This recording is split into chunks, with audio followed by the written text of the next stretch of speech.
নজর রাখবো পরবর্তী সংবাদে।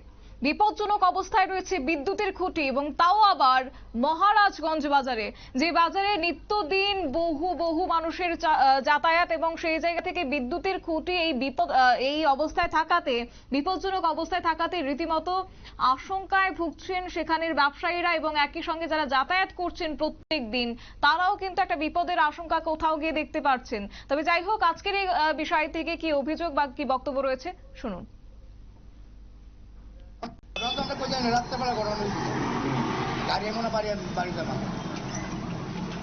এতে কি সমস্যা হইতেছে? একটু আমরা কারণ তো আমরা কোনো কাজও না। আপনারা জানাইছেন যে বিষয়টা? সব জানাইছি, আগে 2 দিন ধরে কালকে সারাদিন ফোন করতে, সবাই ফোন করতে ওইটা ঠিক করবো, বিকাল বেলায় কালকে ঠিক করবো, বিকাল বেলায় তারা আয়া দেখে জায়গা ঠিক করতে হচ্ছে না। এদিকে তো প্রতিনিয়ত বড় বড় গাড়িগুলি যাতায়াত করে, যদি এই তারের সঙ্গে স্পর্শ হয় কি হইতে পারে? অ্যাক্সিডেন্ট হতে পারে। কিছুক্ষণ আগে একটা স্কুল বাস ওইদিকে গেছে, যদি তারের সঙ্গে লাগতো তাতে কি বিপদ হইতে পারত? এটা একটু তারা এটা চিন্তা করার দরকার। বাচ্চারা গাড়ি যা,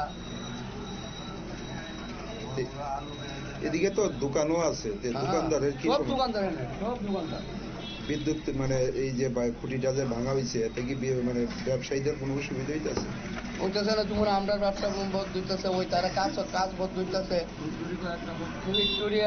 গিলের কাছে ভিডিও বন্ধ। আপনারা শুনলেন সংশ্লিষ্টদের বক্তব্য এবং তারা যেটা অভিযোগ করছেন যে গত শনিবার থেকে এই অবস্থায় রয়েছে বিদ্যুতের খুঁটিটি এবং হয়তোবা গাড়ির ধাক্কায় এই খুঁটিটি হেলানো অবস্থায় পড়ে গেছে। এবং যাই হোক, এলাকাবাসীদের পক্ষ থেকে যে অভিযোগ রয়েছে, গত শনিবার থেকে এখনো পর্যন্ত সংশ্লিষ্ট এলাকায় বিদ্যুৎ সংযোগ এক প্রকার বিচ্ছিন্ন হয়ে পড়েছে।